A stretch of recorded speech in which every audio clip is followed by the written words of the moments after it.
Welcome back to another technical deep dive here in the debug zone.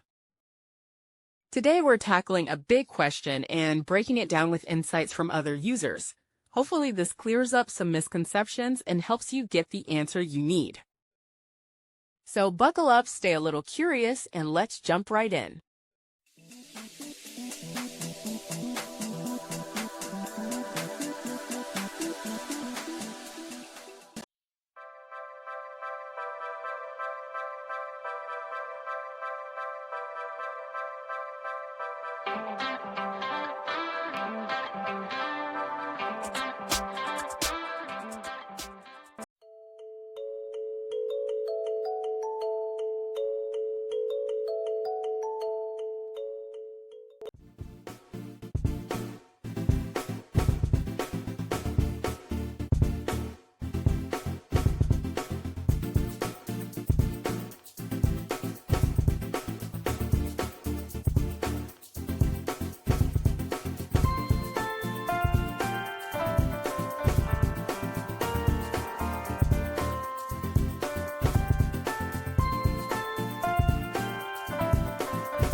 And that's a wrap.